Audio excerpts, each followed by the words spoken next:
Giving honor to God, our Creator, our Redeemer, and our Provider. We love the Lord our God with all our heart, with all our soul, and with all our strength. And we love our neighbors as ourselves as we give honor to our illuminated Supreme Mother, Mildred Davis Miller, to His Holiness of Blessed Memory, Master Malvin Davis, to our Supreme Father, Marshall Davis, to our Supreme Mother, Aletha Ravina Davis Drake, to all the saints, past students and current students or loved ones of the Spiritual Guidance Temple of Truth, to our family, friends, and loved ones, to the people of all nations, to all living creatures, and to all material manifestations, we greet you with Hotep, Shalom. May peace abide in your life. Now we'll have the reading of our scripture. And I think everyone here knows that the way we do this is an acoustic scripture. So we've broken it down into the 22 letters of the alphabet. We will do each section of the alphabet, which is about 2 to 3 verses for each one. And as we say it, we will hold our hands together and speak the alphabet into your hand. I will read the section of the chapter of the psalm that goes with that. Then we will put our hands to our heart, our hands to our face, and then we will go to the next letter. So here beginneth the 37th psalm. Aleph. Do not fret because of those who are evil, or be envious of those who do wrong. For like the grass, they will soon wither. Like green plants, they will soon die away. Trust in the Lord and do good. Amen. Your heart, face, hands back together again. Bait. Dwell in the land and enjoy safe pasture. Take delight in the Lord, and he will give you the desires of your heart. Amen. Your heart, your face, back together again. Gmail. Commit your way to the Lord. Trust in him, and he will do this. He will make your righteous reward shine like the dawn, your vindication like the noonday sun. Amen. To your heart, to your face, back together again. Dalit. Be still before the Lord and wait patiently for him.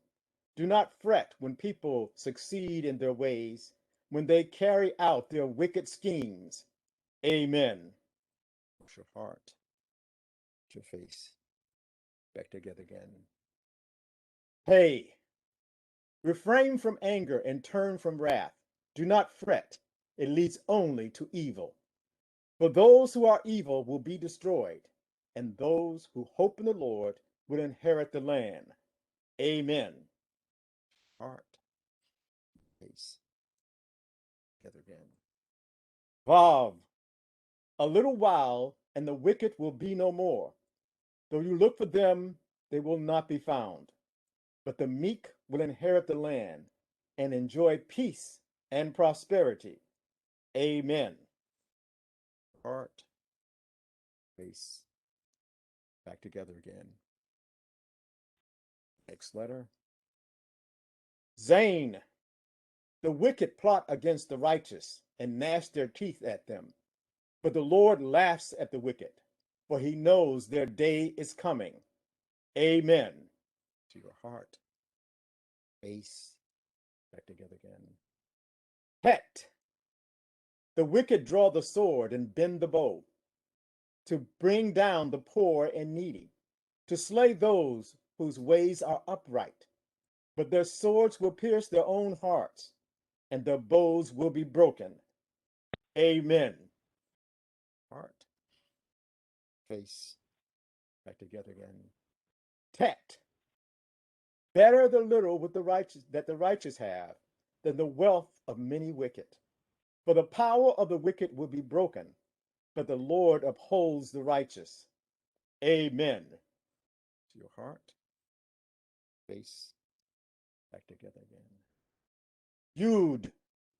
The blameless spend their days under the Lord's care, and their inheritance will endure forever. In times of disaster, they will not wither, In days of famine, they will enjoy plenty. Amen. To your heart, face, back together again. Cough. But the wicked will perish. Though the Lord's enemies are like the flowers of the field, they will be consumed. They will go up in smoke. Amen. To your heart, face, back together again. Lament. The wicked borrow and do not repay, but the righteous give generously. Those the Lord blesses will inherit the land, but those he curses will be destroyed. Amen. To your heart, to your face, back together again for our next letter. Mem. The Lord makes firm the steps of the one who delights in him. Though he may stumble, he will not fall, for the Lord upholds him with his hand. Amen. Heart, your face, back together again. Noon. I was young and now I am old, yet I have never seen the righteous forsaken or their children begging bread. They are always generous and lend freely. Their children will be a blessing. Amen. Your heart, face, together again. Somek. Turn from evil and do good. Then you will dwell in the land. Amen. To your heart, your face, back together again. Ayin. Forever. For the Lord loves the just and will not forsake his faithful ones. Wrongdoers will be completely destroyed. The offspring of the wicked will perish. The righteous will inherit the land and dwell in it forever. Amen. To your heart, face, together again. Hey, the mouths of the righteous utter wisdom, and their tongues speak what is just. The law of their God is in their hearts. Their feet do not slip. Amen. Heart, face, back together again. Zagi. The wicked lie in wait for the righteous, intent on putting them to death. But the Lord will not leave them in the power of the wicked, or let them be condemned when brought to trial. Amen. It's your heart, face, back together again. Our next letter. Poof! Hope in the Lord and keep his way. He will exalt you to inherit the land. When the wicked are destroyed, you will see it. Amen. It's your heart, your face, back together again. Resh. I have seen a wicked and ruthless man flourishing like a luxuriant native tree, but he soon passed away and was no more. Though I looked for him, he could not be found. Amen. To your heart, to your face, back together again. Sheen. Consider the blameless and observe the upright. A future awaits those who seek peace, but all sinners will be destroyed. There will be no future for the wicked. Amen. Hands to your heart, hands to your face. Together for our last letter. Tav. The salvation of the righteous comes from the Lord. He is their stronghold in time of trouble. The Lord helps them and delivers them. He delivers them from the wicked and saves them because they take refuge in him. Amen. Hands to your heart, to your face. Hold your hands out in supplication to the Lord as we repeat in unison the Lord's Prayer. Our Father, which art in heaven, hallowed be thy name. Thy kingdom come, thy will be done in earth as it is in heaven. Give us this day our daily bread, and forgive us our debts as we forgive our debtors. And lead us not into temptation, but deliver us from evil. For thine is the kingdom, the power, and the glory forever and ever. Amen. Amen. Amen.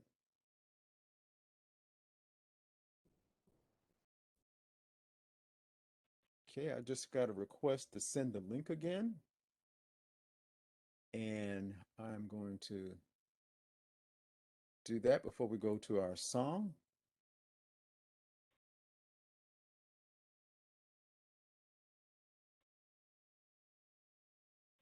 Somebody lost their link, and that's done.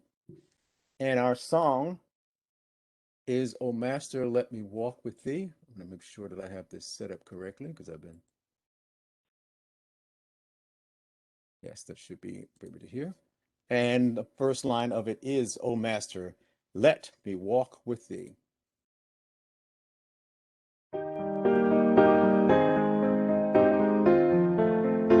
In lowly paths of service free,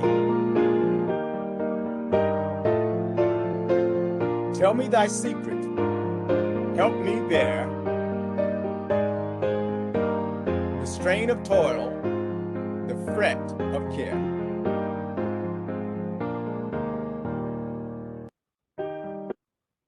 Okay, and now we'll have our meditation. I'd like to ask everyone to sit up erect, take a moment to relax, and be filled with the spirit of joy, glory of God's light. And I call this meditation, O ancient God of glory. Remain muted, but repeat after me. O ancient Lord, how we adore thee. Let not our weary eyes forget. You have forever been our glory. You are the hope of all our dreams. We shall not fret, nor stop from striving. Onward, onward, we march to thee. Amen, amen, amen. So that ends our devotional part here. Now I had this here, but our birthday person is not yet. One second.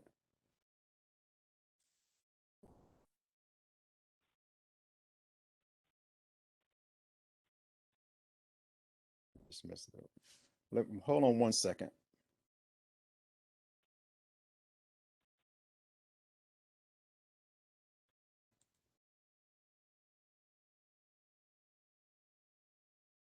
So what we wanted to do today, we're going to be talking about the sign of Cancer. And one of the scriptures that our lesson teaches us about the Cancer to help understand the Cancer lessons, because we believe that in each sign of the zodiac, there are lessons for us to learn. There are things that we can use in our life that can help us to be better people and be more understanding of others through understanding astrological signs. And part of the lessons that we learn for Cancer comes from the 118th chapter of Psalms, the 22nd verse. And it says, the stone which the builders refuse is become the headstone of the corner. And this talks about a lot of times people ignore and forget certain things and don't do that. Now, yes, this was talking about the Christ, that when Jesus came, he was sort of like the stone that the Jews had refused. They had gone away from those principles, and that he came but he had become the headstone. He had become like the cornerstone, the foundation. And in our lives, we have many of these moments also in our lives that we sometimes forget them. We get away from them. And no, the past is not something that you should dwell on in such a way that it holds you back or stops you. But many times there are great lessons. There are a lot of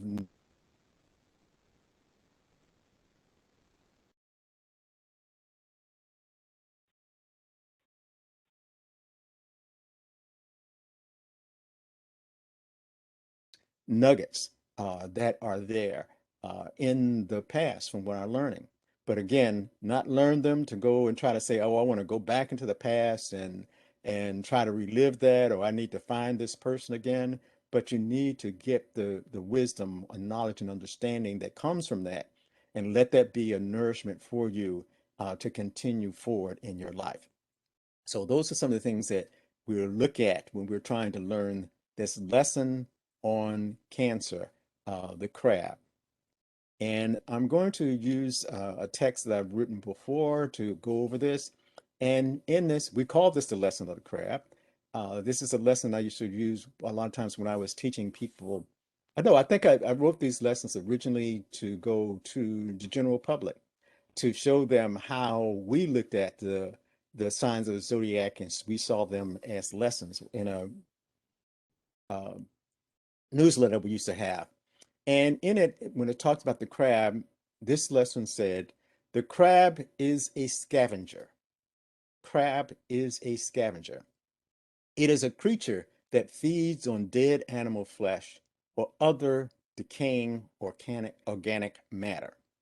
At first glance, this may not seem to be a spiritual blessing, but wouldn't the world be full of decay and disease if it were not for scavengers?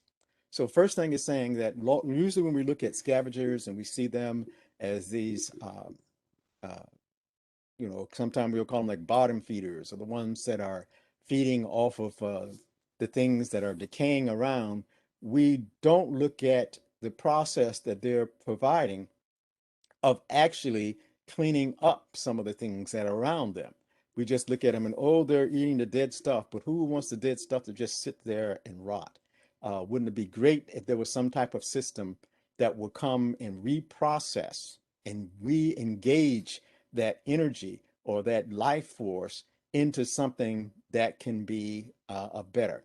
And you'll find that in some culture, and especially in the ancient Egyptian culture, it wasn't so much the crab that they used. They used to use a beetle, and it was the dung beetle called Kepra was their idea of this crab concept, because the dung beetle took the dung of other animals and actually took it, and when they had did their when they lay their eggs, they would lay their eggs in the dung, and then they would roll it up into a nice ball, and that ball would be so that when that egg would hatch, it would have the food of that dung to live off of, and to grow from it.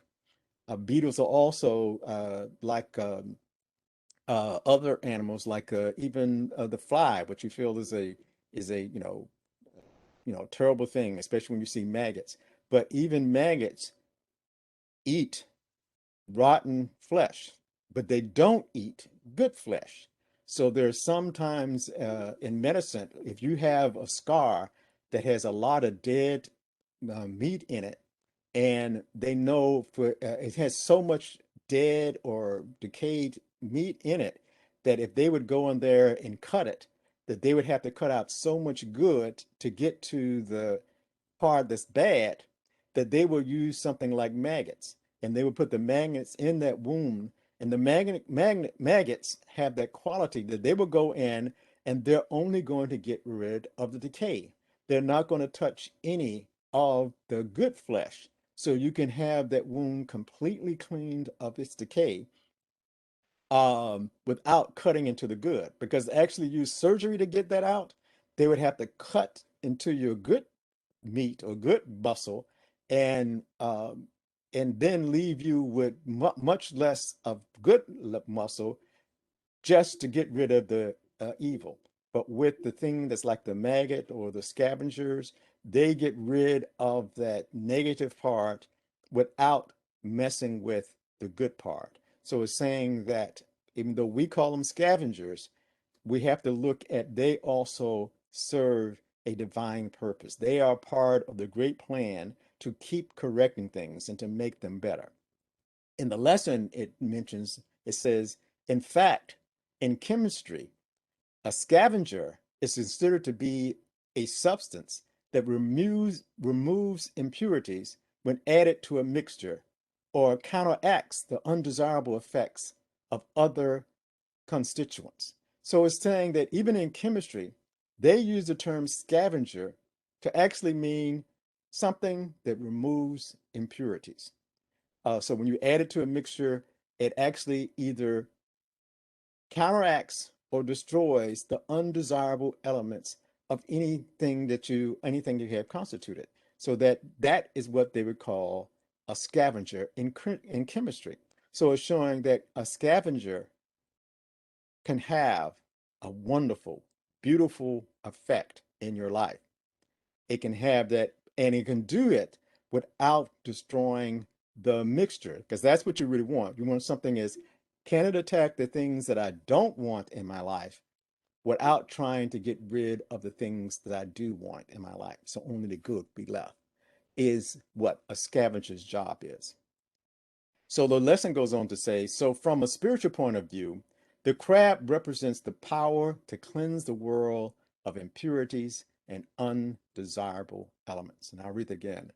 So from the spiritual point of view, the crab or the scavenger represents the power to cleanse the world of impurities and undesirable elements. The act of purification is a holy doorway to the creative powers of the universe. So many of your creative powers that you have are actually being stifled by the impurities you have in your body. Because your body is actually a wonderful, wonderful, beautiful machine or whatever you want to, or apparatus or whatever. It always is trying to heal itself. It's always trying to make better. But often we have put so many impurities in it that it cannot get to the fact of doing the good that it can do because it's always working to get rid of those impurities. And we see many, many times as he's trying to get rid of these impurities, we see them as, oh, it's some kind of problem. Even when your body forms pus or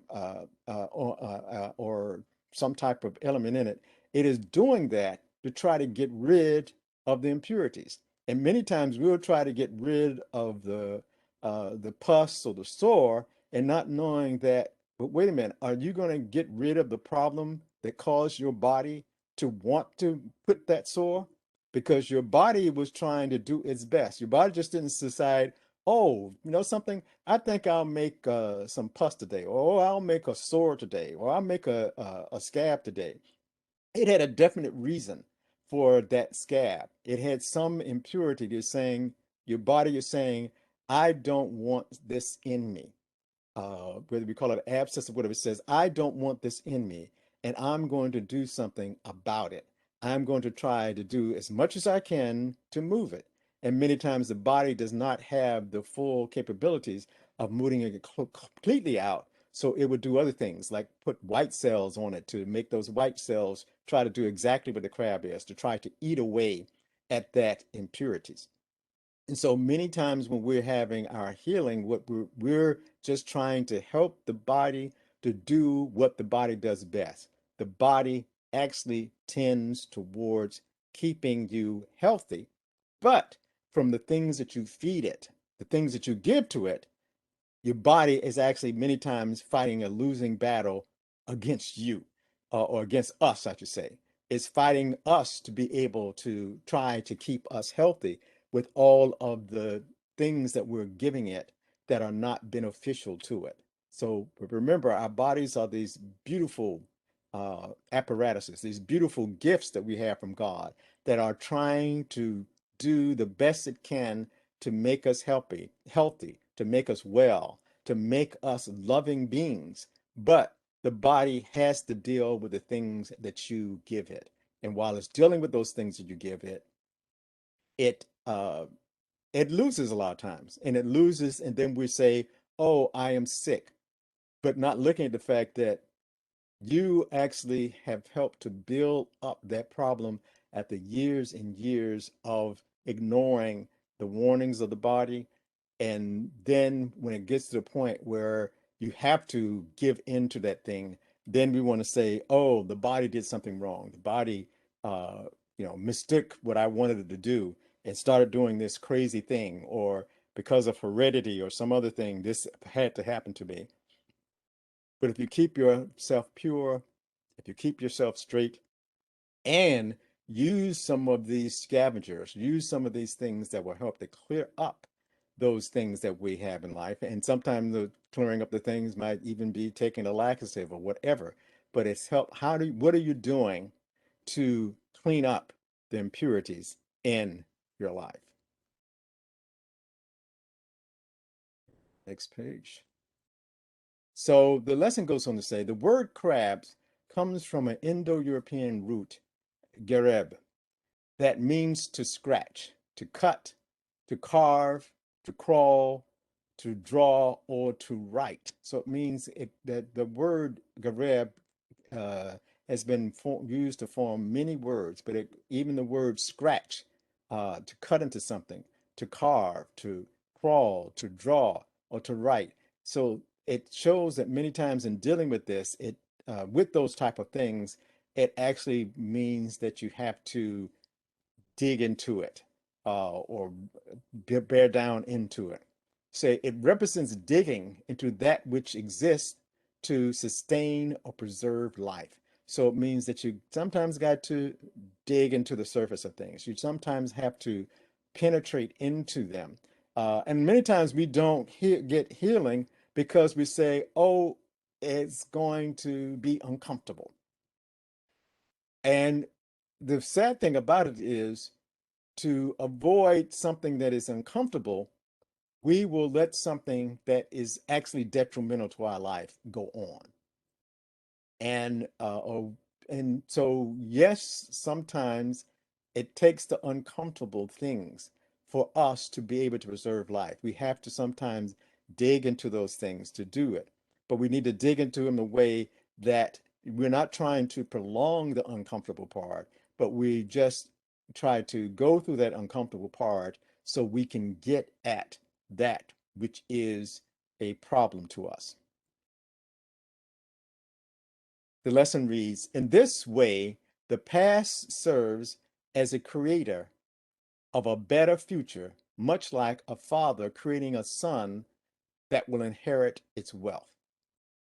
His Holiness the Blessed Memory, Master Marvin Davis, once told me that a son should be better than his father because he could stand on his father's shoulders. I've always loved that Master Merrill taught me about that, that you should actually, you know, not try, if there's something that your father or those before you were doing wrong, you should use that as the shoulders that you can stand to make better. So we should always be trying to improve. We should always be trying to make things more excellent, make things better. So you use the those are the things that came from for you. In this case, the father is representing the past and saying you should use those things of the past on how to make things better for the future. And so you can keep growing and growing and growing. So you shouldn't be just saying, oh, I just want to maintain whatever my father did, whether it was right or wrong. And I think in America we get a lot of bad attitudes from that because they will see some of the bad things that has been done by their forefathers in the past, and they would come up with these crazy excuses on, but look what good came out of it. Yes, there was some good that came from you, from the money you got, but look at all of the wrong that it did. So you're not going to do anything to correct the wrong because you want to try to hold on to what you thought were these benefits that you received.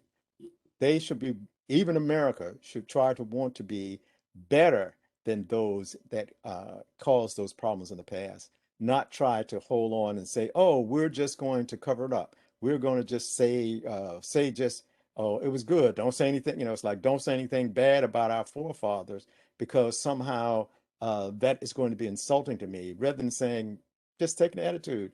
We can be even better than our forefathers. We can take the things, that's because I said, that's what I say, scratching into that surface sometimes is disagreeable and has a pain to go with it. But that disagreeable part of it, that scratch you do into it, that cut you do into it, is for a beneficial purpose for the future. So we should want to be able to say, we can look at those things and make life better from them. And I just want to pause to see if there's anyone had want to make any comments or ask any questions at this point. So a lot of times I'll keep talking and talking, not give you a chance to to ask anything. So we'll keep going, but just know that we're saying that yes, you have to sometimes look at some of those painful things in the past. It's like a cut or a scratch or carving into you to do them, but think of the benefits you'll get when you do that cut or carving in the best way.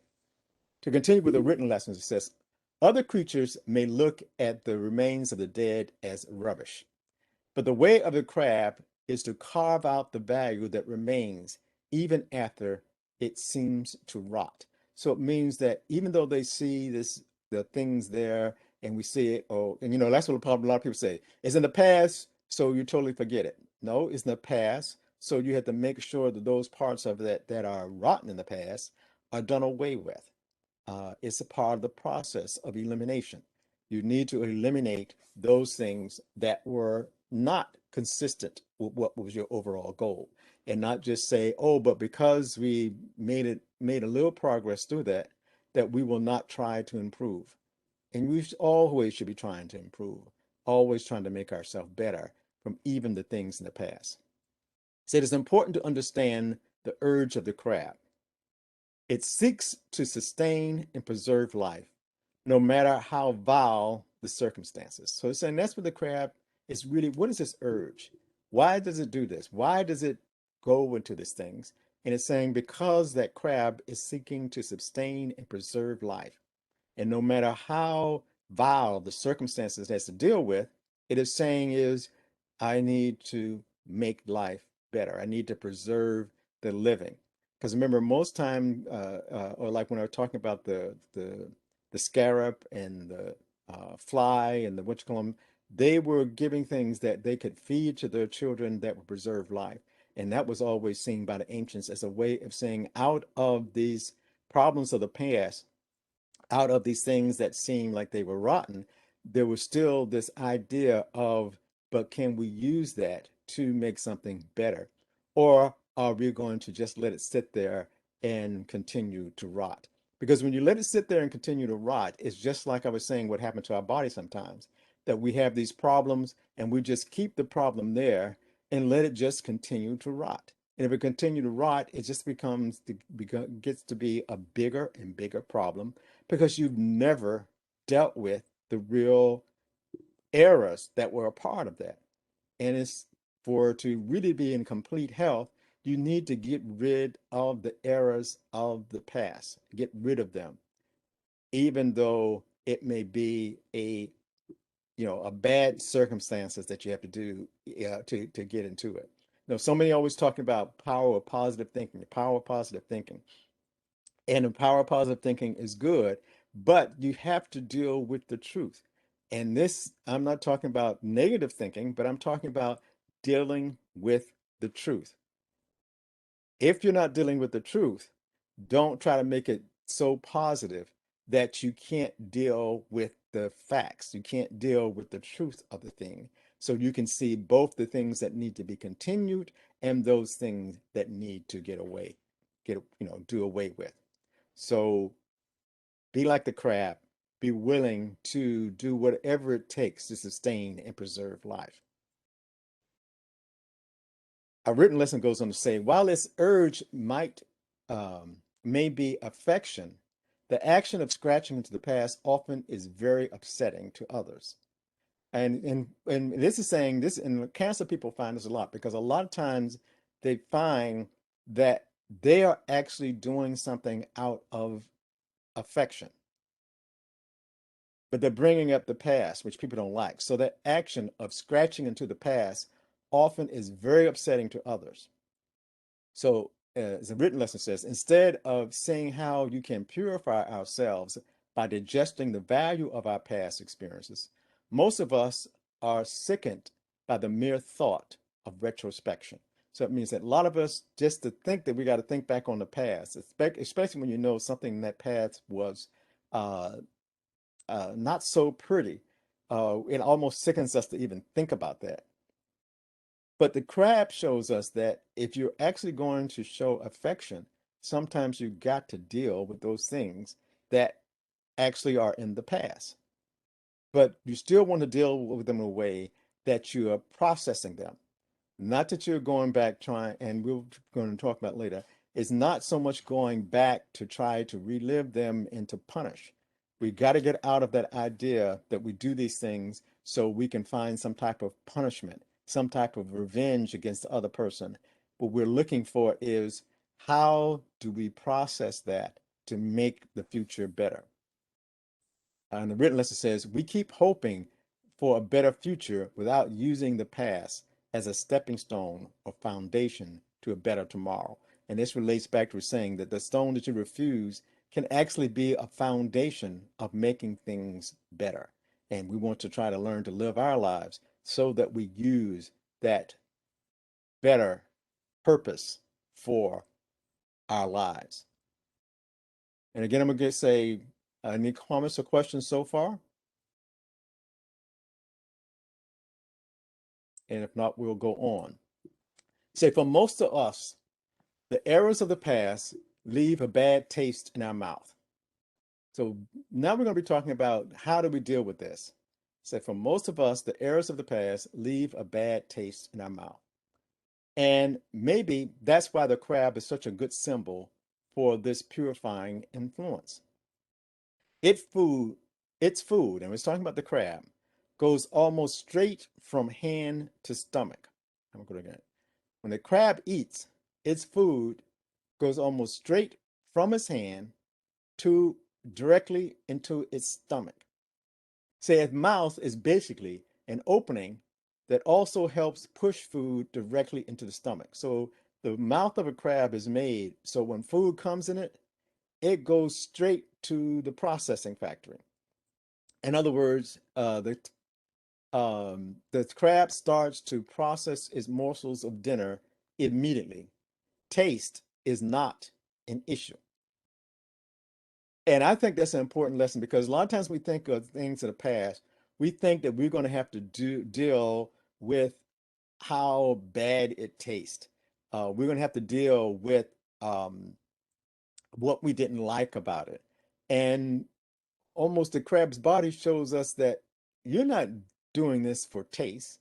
You're not doing this to, get a pleasant taste in your mouth or looking for. That's why I say a lot of times when people saying this is sort of like, let's ignore that positive feeling. Because a lot of times when people say that they want to keep a positive attitude, they mean that they just want to feel good about everything that's happening. And this just says some things you have to deal with. It's not about the taste, it's about how you process it. And with that crab, it's saying it's not going through taste buds. It's not savoring the taste of its food. It's taking its food straight to let's digest this. And that's why people get on problems. And when they get in the problem, they'll keep talking about, uh, you know, how am I going to feel? And I found this is a problem even sometimes when you look at the United States, because when they did certain laws, especially that law of Brown versus the board of Topeka, and came up with that idea that separate is never equal, one of the problems, or a couple of problems they put when they wrote that law, is they said, even though separate is never going to be equal, that we need to give time to the mainstream society to be open to making a change. And that was one of the greatest problems they created with that idea of separate is never going to be equal. As they said, separate is never going to be equal, but they said that we need to give the people who were used to this separate time to learn how to deal with the problem that they had caused. And of course, what happened is that many of these people who saw that they would be given time to make a change came up and saying, oh, we're not ready for the change yet. We're not ready to give these freedoms to Black people. We're going to hold them up and slow them down to as much as possible. In fact, one of the principles that they talk about in the Brown versus Board of Topeka is this principle that it was strange because when you first hear it, you think of how good it is, but when you think about what it means, it means exactly the opposite of what we consider to be. And this was the concept of all deliberate speed. In Brown versus the Board of Pica, the Supreme Court said that the changes from changing from a separated society to a society when everybody works together equally should be done with all deliberate speed.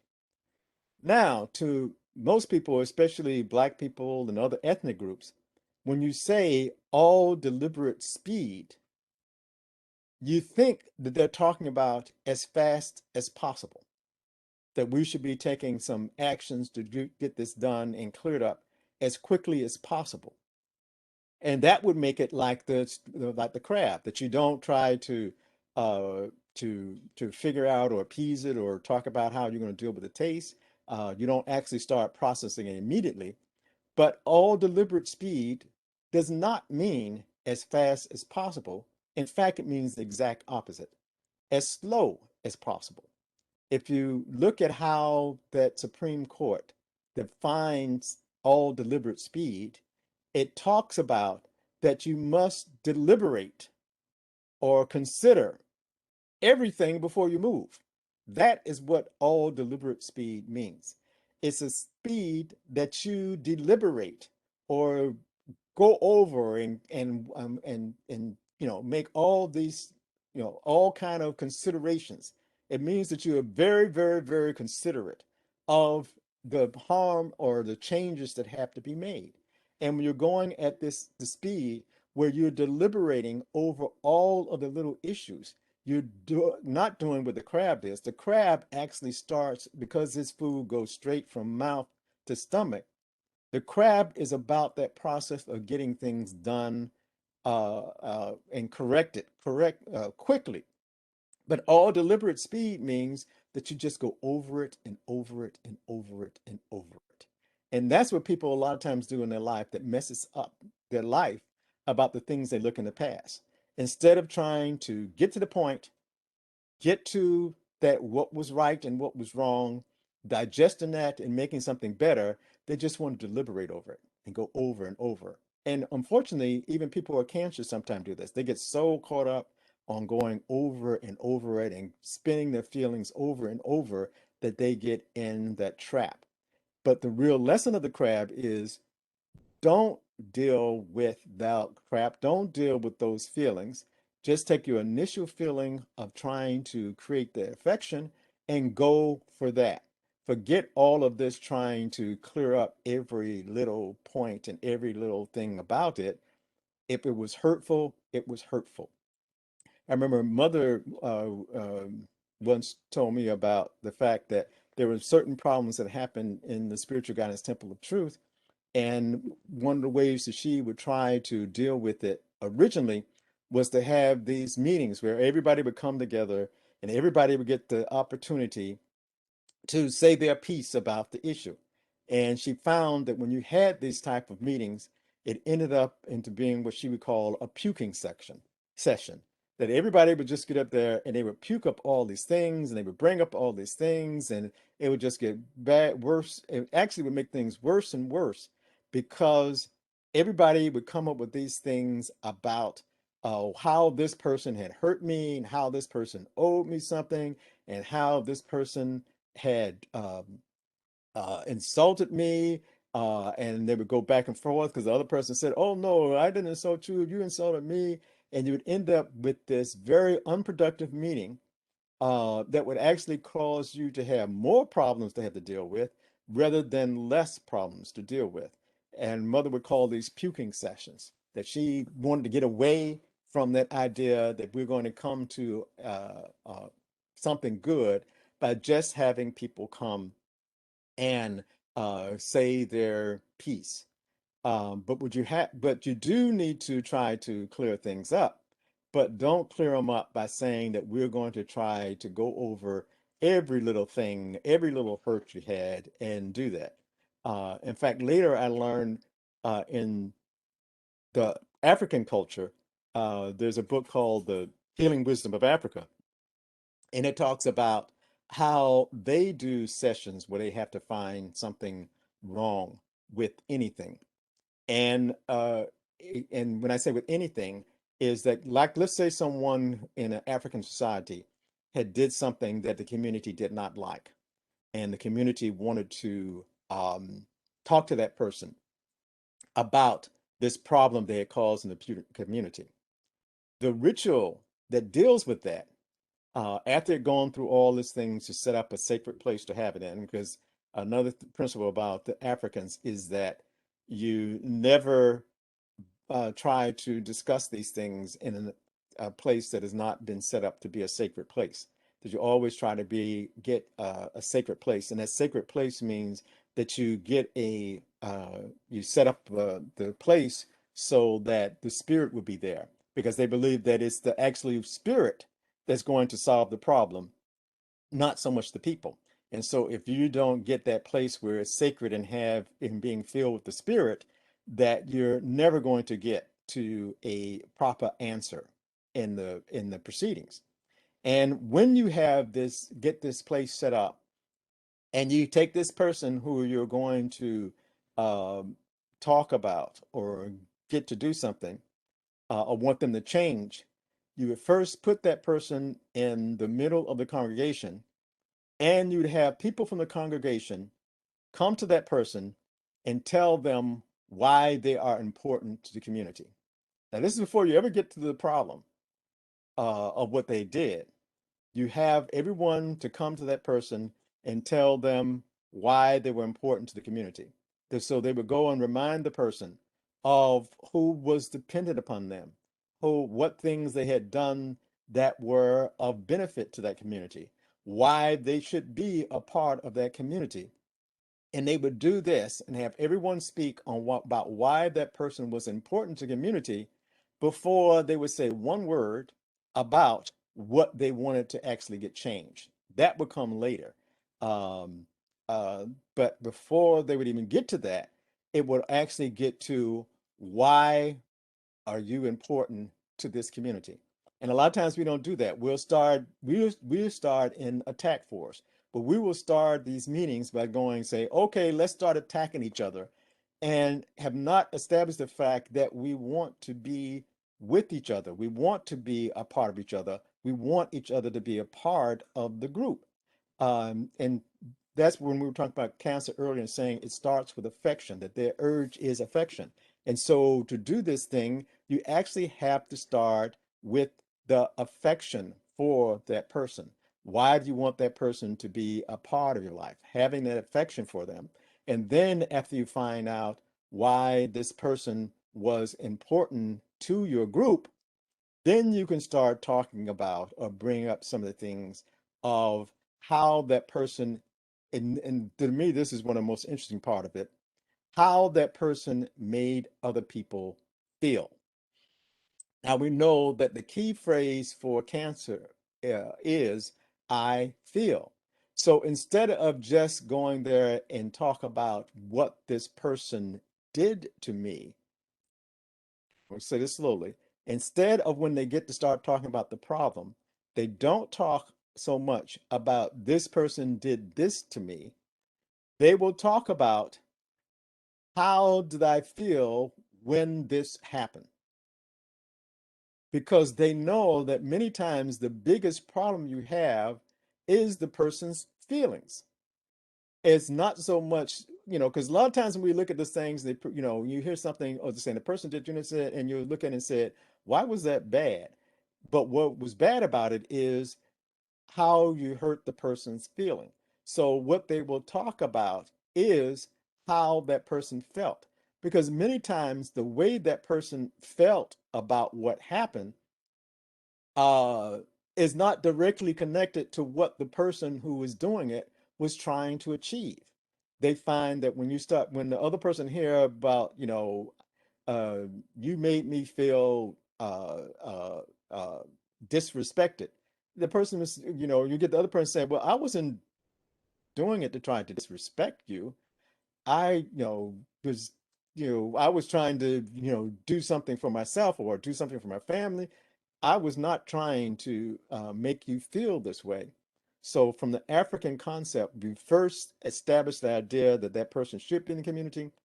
Then you start talking about the feelings that were usually incorrectly provoked by those actions. Not so much what the action was, but the fact that that person's feelings were hurt by what you were doing. And so they try to come at the problem of saying, what bad feelings did you that were created in the community from that incident that happened? And how we need to go to those bad feelings and correct them and change them. But again, this is from that, up to me, that lesson of the crab of dealing with those feelings. It's so often the feelings that we feel that are not always directly connected to what the person was trying to achieve, um, that are the problem. And we need to deal with those problems so that we don't do those things that will inadvertently hurt the feelings of the people. Now, unfortunately, in our society, he doesn't like to deal with the feelings. And I said, oh, we're going to deal with the facts. But from the African standpoint, the feelings are the factual part of it. How you made that person feel is the basic problem. Um, Even though you may have been on another level, what you did hurt the feelings of the people. I know I hear that a lot of times when we hear uh, about others finding excuses, they will often tell you when they did something, it wasn't personal, but what you did hurt me. So you're telling me it wasn't personal does not stop the fact that what you did was hurtful to me. It was a problem to me. Just because you can saying, oh, it wasn't personal is not an excuse for the pain that was caused by what was done. And so I think that we need to start taking a little deeper thought into it. And even when we're looking at our life and looking at some of the things that we went to in the past, some of the things that we have to start working on is not so, because a lot of times you're saying, oh, we want to get back to that person and we want to talk to that person, and not realize the fact, the reason that that thing was hurtful to you was because of your feelings about it. And that if you want to really start correcting it, you need to start getting into your feelings and seeing if there's a way to heal your feelings, to process those feelings that you felt, rather than saying, I need to get back to that person and I need to speak to them. We have to do a head to head. We have to talk until that person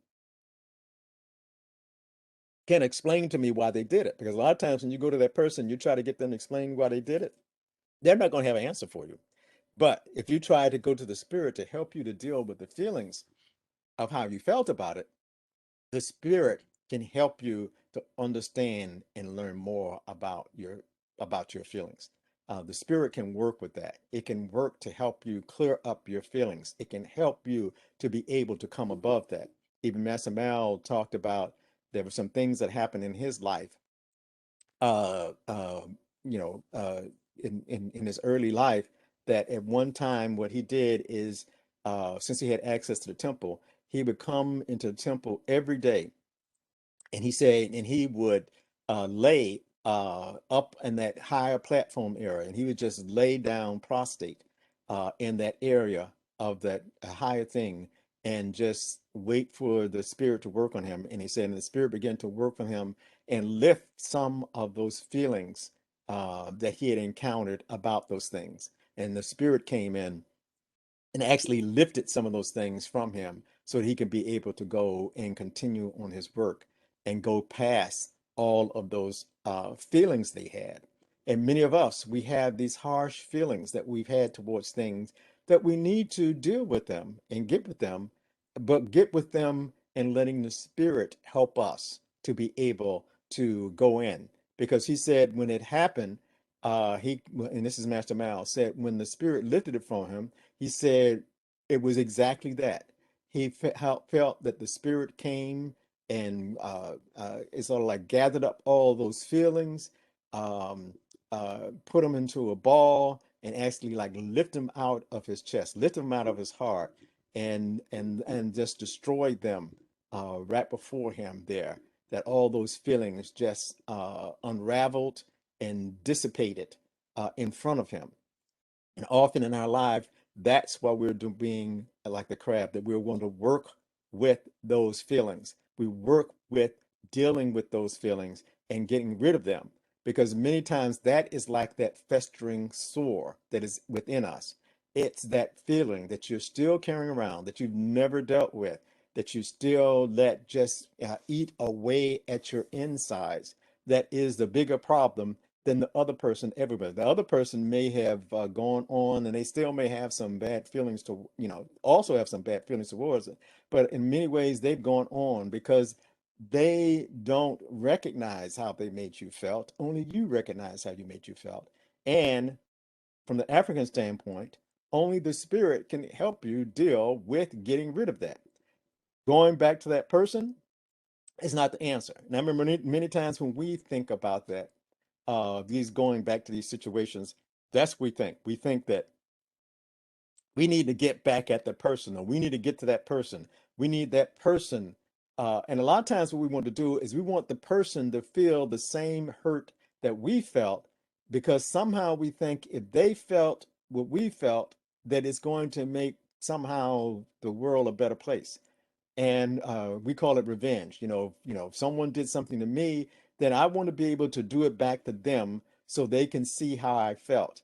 And all it's going to do is it's probably not going to take away your bad feeling towards the person, and it's going to create another bad feeling in the other person. So now both of you are walking around with hurt, and neither one of you have solved the problem. It's like they talk about an eye for an eye, a tooth for a tooth, and they take that to mean if somebody takes out your eye, then you will feel better if you go and you take out their eye. And I think even Gandhi said, you're going to walk around, you're going to end up with everybody blind, and nobody has solved the problem of that a person has lost their eye because of some silly mistake that somebody made. How is that going to make the village a better place?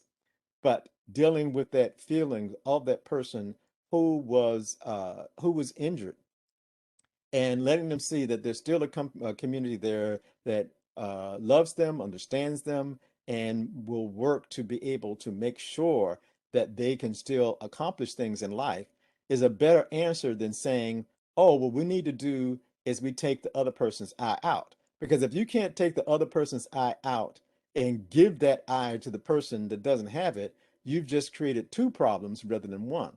And from the standpoint of the whole village, you know, making the problem bigger is not the answer. The question is, how can you resolve the problem? And the resolution to the problem from the African standpoint comes from the spirit. The spirit can get with you to try to show, and one of the things that they would do from the African standpoint is, how can we put this down as something that no one else makes that mistake? No one else would be able to do that thing that would crush that person, or that person gets what they need from the community. That person was hurt, get the support that they needed from the community that would do it. Because another thing I found out about the African way of dealing with problems is that they believe that there was not some simple solutions to things. Because revenge is sort of like a simple solution. You hurt me, I hurt you back, we'll call it even. It never usually makes the even, because it doesn't make the community better. It just takes two people in the community and punishes them or gives them some type of hurt. Now you got two people in the community that are punished rather than one, and the community is not going on, because now these two people were punished, both of them still have ill feelings about the other. How do you get it so that the whole is better from it? How do you get it so that both parties will end up feeling that they can make meaningful contributions to the community to keep that community going? But as it says, that just going by the taste of it, you need to get to how do you get to actually solving the problem. Any comments or questions before we finish up about the last section of this?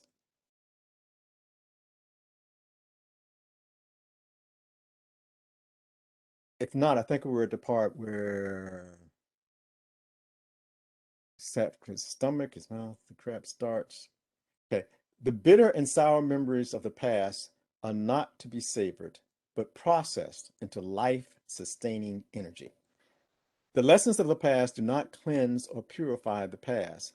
Rather, they provide the inspiration and sympathy we need to make a clean and pure future. So it's saying that these things are past, and that's what I was saying about that revenge of saying, oh, that because when we look at it, this person hurt me, so I want to hurt him back.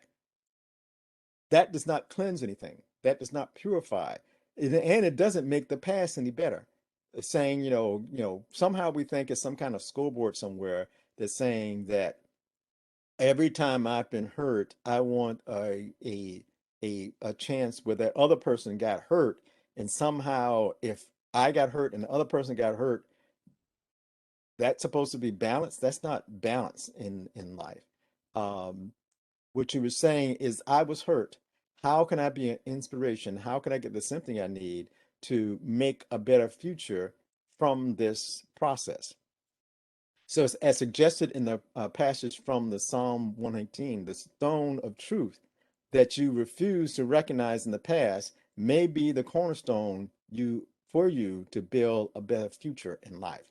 So you should look at that thing that happened bad in the past, and you should use that truth as a way of coming up with a better future.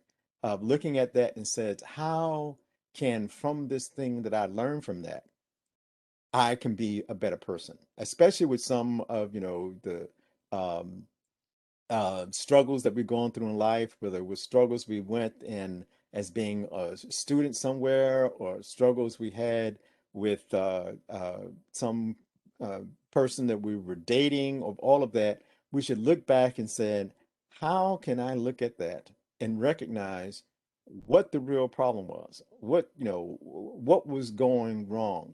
Was my problem with this person the fact that I ignored that the person was never who I thought they were, or was this problem because we didn't ever get to a level of communication that brought out meaningful things? And when I say a level to a communication that brought out meaningful things, it reminds me of some of the study I did about marriages and what marriages work and which marriages don't work. And one of the other early studies I had about marriage is that marriages where and this is like a to me it was an amazing study. Marriages where the couples don't have a major problem in the first couple of years of their marriages usually do not last. And that was sort of really strange, that marriages where the people don't have to deal with a major problem in the early stages of their marriage usually doesn't last. And the reason this study found that it doesn't last is because in a marriage, there usually is going to be a major problem that they face. And when you have this pretty idyllic marriage where you've never had any complaints, never had any fusses, never had to solve any major problems, when that major problem comes, it usually is so shocking to them and so terrible to them that it ends up breaking them up.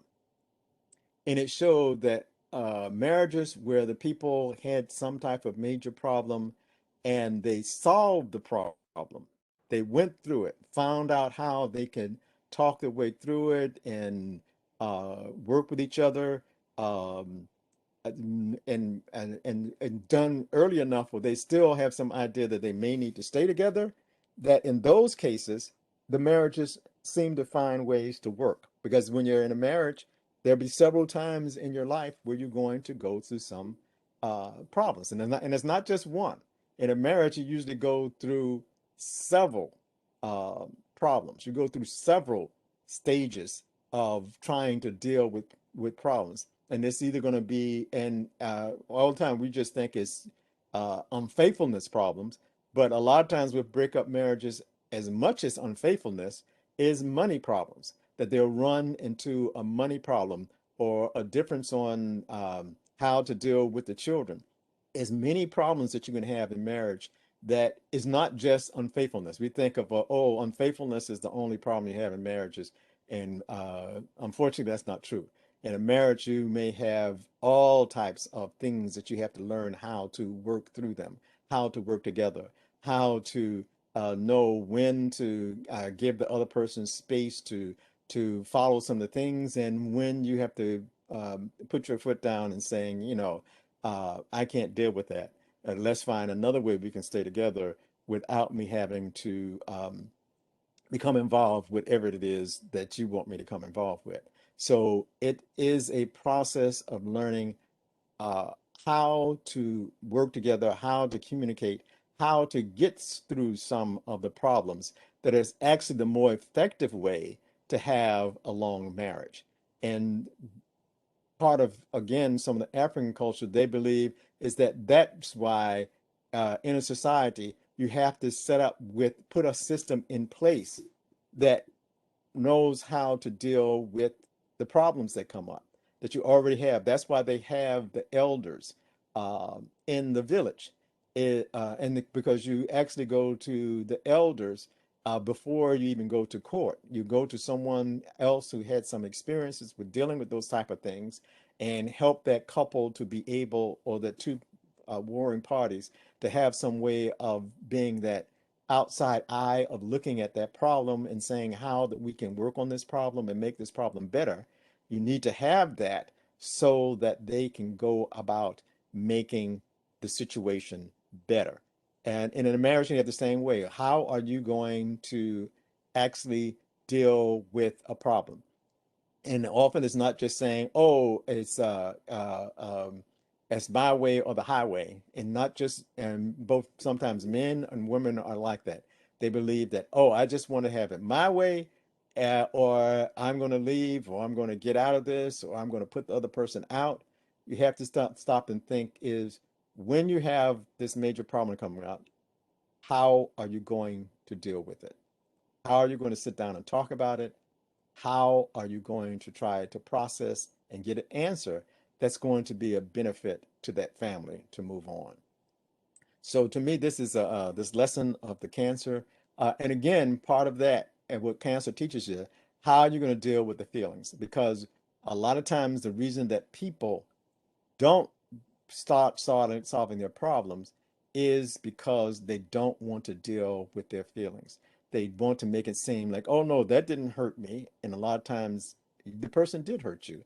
And the person that hurt you don't even know what that they hurt you or how they hurt you. They thought that they were just being intelligent. They were being understanding, or they were being fulfilling their role as a leader or a parent, not thinking of how it impacted your feelings. And the lesson of cancer teaches us that many times it is those festering feelings that actually mess up more relationships than others. That you don't want those feelings to keep festering and festering. You want to be able to learn how to scratch into them, how to crawl into them, without causing other problems. Like I said, getting it directly to the processing process, not saying, how does this taste, or how this is this sweet or sour? No, don't even consider whether sweet or sour. Figure that this is something that if we're going to have affection for each other, that we need to deal with. And that's the end of our written lesson. Are there any questions or comments?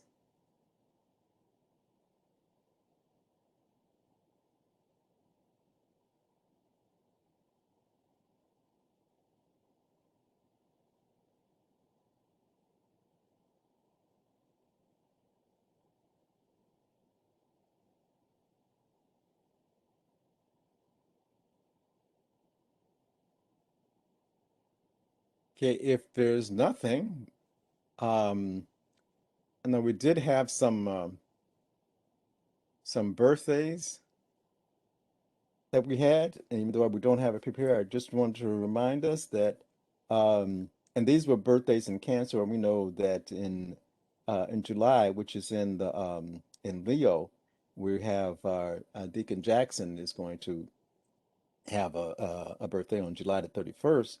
But in July, we had Hope had a birthday on July the 10th. Um, a little Marshall Davis Jr. had a birthday on the 14th, and Troy had a birthday on the 15th. That was this week, and they had mentioned that we wanted to do a little birthday thing, and so I want to when I do this birthday call, I want to yeah, well, let's do it. And I found a little clip for saying birthday, so we're going to play this piece on a happy birthday song for those three people.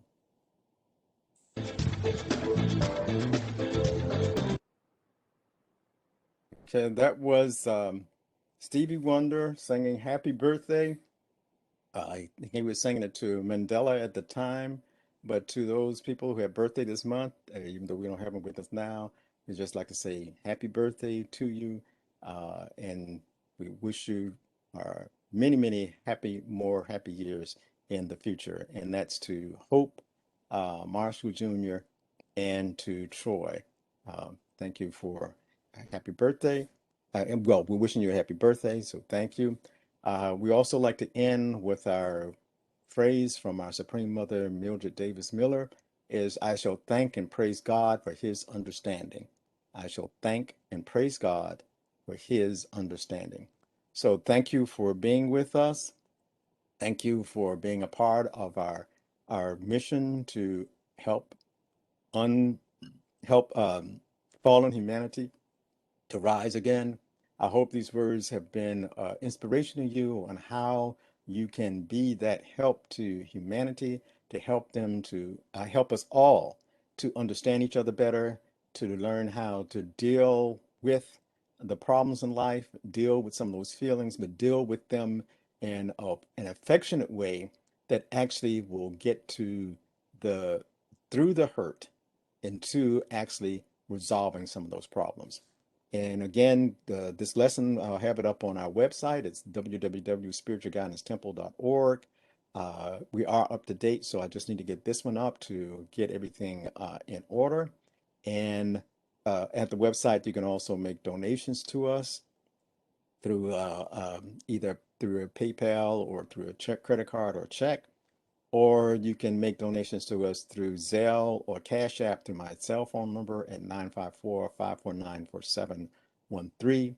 Thank to those who have made donations to us and keep us thriving. And let me say in closing, may the love of God illuminate your way.